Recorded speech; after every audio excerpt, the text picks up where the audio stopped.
করেছিলেন সত্য স্বামী শারদাত্মানন্দ বক্তৃতা দিচ্ছেন সত্যানন্দ সম্পর্কে। সন্তান, তোমার পক্ষে সম্ভব এই জনমানবের মধ্যে তপস্যা করে তুমি ঈশ্বর লাভ করতে পারবে। এই গুরুর আজ্ঞা শিরোধার্য করে তিনি শিউরিতে তাদের পৈতৃক আবাস, কিন্তু কখনো তাদের বাড়ির কেউ ওখানে গিয়ে খবরাখবর নেয়নি। একজন কেয়ারটেকার বাবুরাম ছিল সেই বাড়ির কেয়ারটেকার, মুজিরাম। সেই কেয়ারটেকার দেখছেন যে বাবু তো না খেয়েই মারা যাবে, কোনো রান্না নেই, কিছু নেই। তার সত্যানন্দজি ইনফরমেন্ট হোম, কোনো উপকরণ নেই।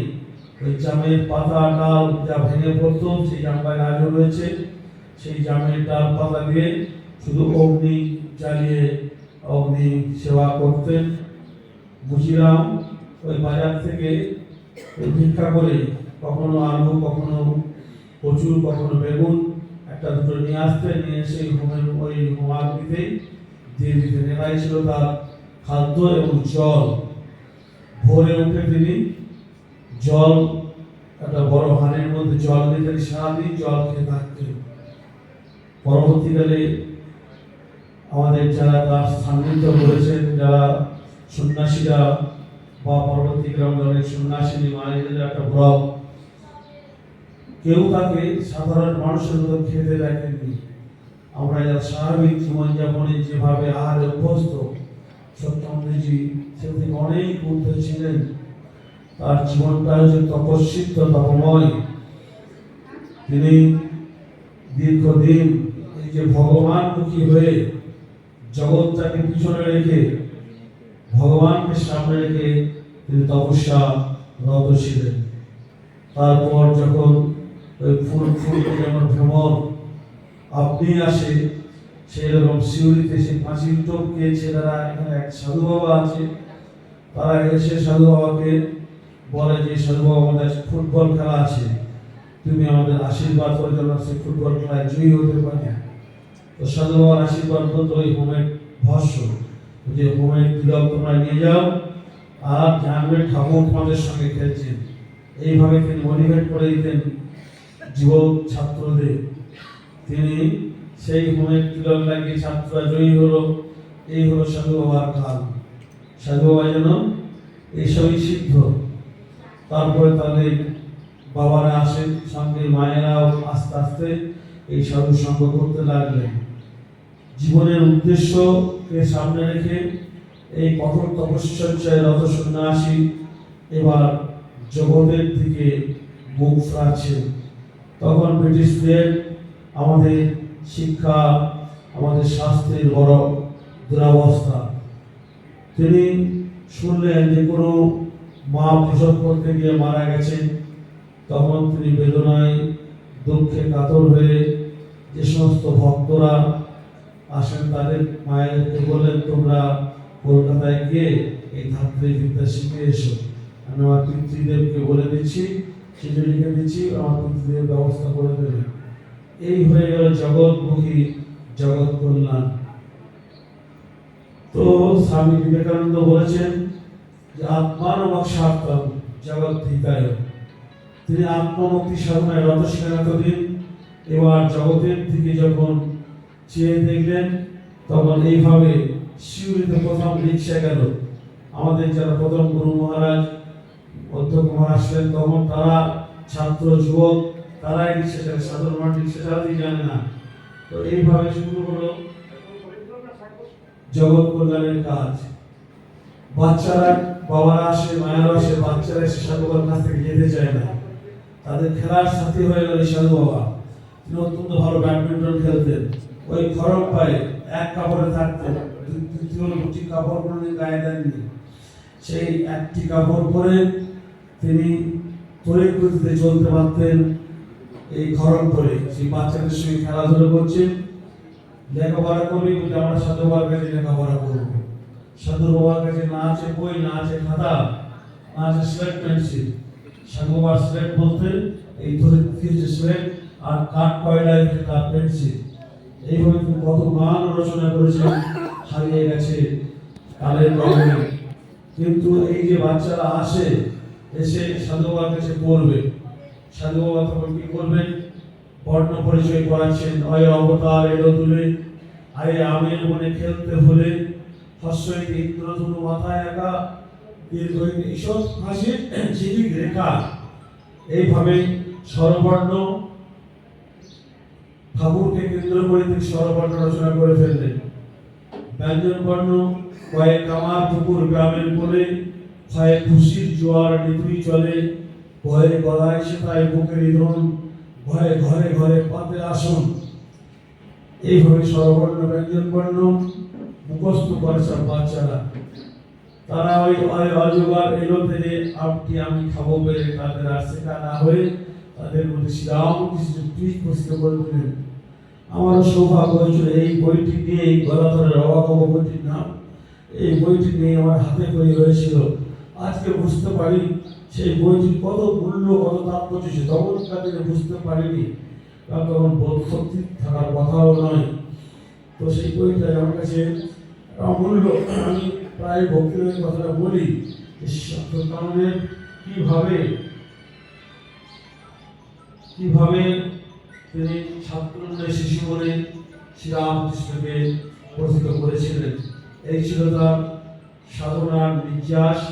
জগৎমুখী কল্যাণে তিনি রত হলেন। স্বামী বিবেকানন্দ আলমবাজার মঠে এলেন ফিরে, তখন সাধুরা তপস্যা করছেন।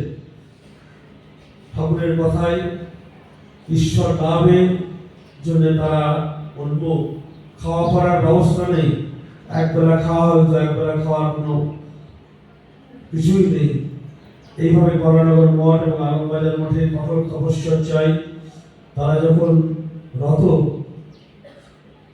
স্বামীজি 1897 সালের 19 ফেব্রুয়ারি সেই ঐতিহাসিক শিকাগো বক্তৃতার পর দীর্ঘ 4 বছর পর ভারতে ফিরলেন এবং কলকাতায় তিনি আলমবাজারেই তখন গুরু ভাই একত্রিত হয়ে রয়েছেন। আলমবাজার মঠ তখন রামকৃষ্ণ মঠ নামাঙ্কিত প্রতিষ্ঠিত হয়নি। বরানগর মঠ ছিল তাদের আত্মভক্তি সাধনার কেন্দ্র। আলমবাজার মঠ তার আত্মভক্তি সাধনায় রত রয়েছে। স্বামীজি এসে গুরু ভাইদের বললেন, সারা বিশ্ব ঘুরে এই সার বুঝলাম, ভগবান শ্রীরামকৃষ্ণ দেবের বিশ্বজনীন উদার বার্তা সারা বিশ্ব গ্রহণ করবে। তো গুরু ভাইরা অনেকেই প্রমাদ করছিলেন যে দলের বিশ্ববিখ্যাত হয়েছে বলে কি আমরাও কি বিখ্যাত হব। একদিন বলেই ফেললেন নরেনের সামনে, কারণ তখন অনাড়ম্বর জীবন। এই আলমবাজার মঠে একটি মাত্র খাট, যে খাটে অভেদানন্দজি 5 বছর ছিলেন, কালী তপস্বীর ঘর নামে অভিহিত। সেই ঘরে এসে স্বামীজি উঠলেন আর গুরু ভাইদেরকে বললেন, বিশ্বাস কর ভাই, hour name go to history. Swamiji দুইটা পড়তে গুরু ভাইদের বলছেন যে আমি বিখ্যাত নই, তোরাও জগৎ বিখ্যাত হবে, আমাদের সকলের নাম ইতিহাসে স্বর্ণাক্ষরে লেখা থাকবে।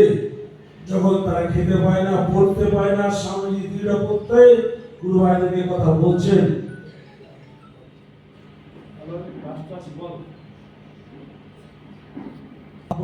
এসে গুরু ভাইদেরকে বললেন এবং কয়েকজন গুরু ভাই তো মায়ের কাছে গেলে নালিশ করতেন, নরেন আমাদেরকে নানা রকম শিক্ষার কথা বলছেন, আমরা নাকি জগৎ বিখ্যাত হব। তাই মায়ের কাছে গেলেন। মা সাউদালি তখন বাগবাজারে রয়েছেন। মা বললেন, নরেন আর ঠাকুর যে টাকা রেখে রুটির বাবা, তোমরা নরেনের কাজে সহায় হও, সেটাই হলো ঠাকুরের কাজ। মা ছিলেন তাদের কাছে সুপ্রিম কোর্টের মতো। এই গুরু ভাই এসে তখন নরেন অর্থাৎ স্বামীজিকে বললেন, ভাই তুমি যা বলবে আমরা তাই করবো, তুমি আমাদের দলের নেতা। এইভাবে তখন স্বামীজি বললেন, দেখ আমরা যদি সাধন ভজনে যাওয়ার মতো রথ ছিলাম, এবার আমাদের জগৎ করলেন, আমাদের জীবন দেখাতে হবে জগৎকে। তাই আমাদের সংঘবদ্ধ হতে হবে। সংঘবদ্ধ হতে গেলে কিছু নিয়ম কানুন দরকার। সেই নিয়ম কানুন যে রামকৃষ্ণ মঠ মিশনের আন্নায় অর্থাৎ মেমোরেন্ডাম লেখা হলো আলমবাজার মঠে, সেই আন্নায় মেমোরেন্ডামই আজ চলছে বেলুড় মঠ রামকৃষ্ণ মঠ মিশন রামকৃষ্ণ সংঘ। এবং সেই আন্নায়ের সেই রণসংগতি হচ্ছে আত্মানবক স্বার্থম জগৎ হিতায় চ। এই রণসঙ্গীতেই আজকে সারা বিশ্বে রামকৃষ্ণ মঠ মিশনের ত্যাগ এবং সেবা করতে আজ লক্ষ লক্ষ মানুষ সারা বিশ্বে নাম সমাদৃত এবং ছড়িয়ে পড়েছে। দিন দিন স্বামীজি বলছেন শ্রীরামকৃষ্ণ ভাব আন্দোলন ১,৫০০ বছর দুর্বার গতিতে চলবে, কোনো শক্তি নেই তাকে বাধা দেবে। তাই যে আমাদের সাধারণ সম্প্রদায় মহারাজ সেদিন খুব সুন্দর একটি কথা বলেছেন, সত্যানন্দজির জীবন এই বিশাল রামকৃষ্ণ সঙ্গে একজন অনুসারী, তিনি তার অবদান রেখে গেছেন। তখন তিনি কাশীপুর উত্তরবাড়িতে কাশীপুরে রয়েছেন, সাধু ভজন করছেন ছোট্ট একটি চিড়াকোঠায়, এবং তখন ২-৩ জন ব্রহ্মচারী তার কাছে এসে, তখন আমাদের ফর্মের আশ্রম তৈরি হয়নি। সেই সময়ে ১৯৪৫ সালে আমার তখন যিনি গুরু মহারাজ সেই পরমানন্দ এবং স্বামী শিবানন্দ মহারাজকে পাঠালেন কাশীপুর উত্তরবাড়িতে। দেখায় তো কাশীপুর উত্তরবাড়ির একটি পরিস্থিতি রয়েছে। ওনারা গিয়ে দেখছেন যে ঠাকুরের ঘরটা ঠিক আছে, একটি ঠাকুরের ছবি আছে, কিন্তু সেখানে শুকর এবং গরুর মাংস প্রসেসিং হয়ে ৪২-এর যে ওয়ার, সেই ওয়ারের থেকে প্রসেসিং হয়ে চলছে। একজন ব্রিটিশ সাহেব সেখানে ব্যবসা করছেন কসাইখানা করে। তিনি প্রচন্ড মর্মাহত হলেন। তিনি কাশীপুর শ্মশানে এসে ঠাকুরের সামনে এক পায়ে দাঁড়িয়ে তিনি তপস্যা করছেন, ঠাকুর তোমাকে অবতার মেনেছি, এমনকি কেউ নেই তোমার শেষ লীলাস্তটা রক্ষা করেন। চিন্তা করুন, ভগবান শ্রী রামকৃষ্ণের শেষ লীলাস্ত কাশীপুর দরবারটি ঠাকুর বেঁধে রেখেছেন ১৮৮৬ সালে। তখন ৪৫ সাল, এই যে ১৪ বছর আর এই ৪৫ বছর, তখনও কাশীপুর দরবারটি সংরক্ষণের কোনো ব্যবস্থা হয়নি। বেলুড় মঠেরও তখন আর্থিক সচ্ছলতা নেই। দাওয়ার পুকুর বা জয়নামবাটি মায়ের দেহ ত্যাগের পরে জয়নামবাটি নিয়ে ব্যস্ত, কিন্তু ঠাকুরের সেই সপ্তলীলা স্থল সংরক্ষণে তিনি এগিয়ে এলেন। তিনি ঠাকুরের কাছে প্রার্থনা করছেন, ঠাকুর তোমার সঙ্গে তোমাকে তোমার শেষ রাস্তা রক্ষা করতে হবে। তাই এই আশ্রয়ের যিনি দাতা, তারই ভগ্নিপতি রামচন্দ্র বন্দ্যোপাধ্যায়, তিনি সেই যুগের একজন বিখ্যাত ধনী ব্যক্তি ছিলেন। তিনি বললেন, যাকে চিন্তা করছে সেও রাম, যে আমার সামনে অর্থাৎ ভগ্নিপতির সামনে আছে সেও রাম, তুমি কি ব্যবস্থা করতে পারো, গাছের উত্তরবাটিটাকে রক্ষা করতে পারো? তখনকার তিনি ২,১০,০০০ টাকা দাম, চিন্তা করুন ৪৫ সাল, ২,১০,০০০ টাকা দিয়ে ওই রাম বন্দ্যোপাধ্যায় ভগ্নিপতির পয়সায় কাশীপুর উত্তরবাটি তিনি ক্রয় করলেন। পরবর্তীকালে সেটিকেও বেলুড় মঠের হাতে সমর্পণ করেছেন তিনি। এই আলমবাজার মঠ তাই হলো এতদিনে ৫৪ বছর এই আলমবাজার মঠ সত্যানন্দজির ইচ্ছায় আমরা সংরক্ষণে বসেছিলাম। এই ২০২৫ সালে ২৬ সালে ১২ই জানুয়ারি পূর্ণরূপে আমরা এতদিন নানা বক্তৃতায় বলেছি যে কবে আলমবাজার মঠ স্বমহিমায় উদ্ভাসিত জগতের কাছে উদ্ভাসিত হবে। তাই রামকৃষ্ণ মঠ মিশনের বর্তমান সম্পাদক শ্রীমৎ সুবিধানন্দজি তার আন্তরিক প্রচেষ্টায় এবং ভীষণভাবে তিনি আমাদেরকে আবদ্ধ করে ভালোবাসার মাধ্যমে এটি আজ রামকৃষ্ণ সঙ্গে একটি যুক্ত সম্পূর্ণ হলো। কারণ আলমবাজার মঠ ছিল শ্রীরামকৃষ্ণের সঙ্গে দ্বিতীয় মঠ, আজ সেটি বেলুড় মঠের সঙ্গে সম্পৃক্ত হয়েছে। এতে আমরাও অত্যন্ত গর্বিত। ঠিক জায়গায় এই মঠ যথাযথভাবে তার সম্মান মর্যাদা দীর্ঘকাল ধরে রক্ষিত হবে। ৯৯৯ বছরের লিজ ডিটের মাধ্যমে সেটি বেলুড় মঠে হস্তান্তর করা হয়েছে। আজকে বেলুড় মঠের অনেক সাধু এসেছেন, যারা এই যুগের সাধু, তারা এই গল্প জানেন না, তাই একটু বললাম। পুরোনো দিনের সাধুরা সব জানতেন, এখনকার নতুন যারা সাধু এই যুগে, তারা আলমবাজার মঠের কথা সেভাবে, প্রভানন্দজির ১০০ পাতার ইতিহাস আছে রামকৃষ্ণ মঠের আদি কথায়, এটা একটি প্রামাণ্য গ্রন্থ। তাই সত্যানন্দজির অবদান এটাকে অস্বীকার করা যাবে না।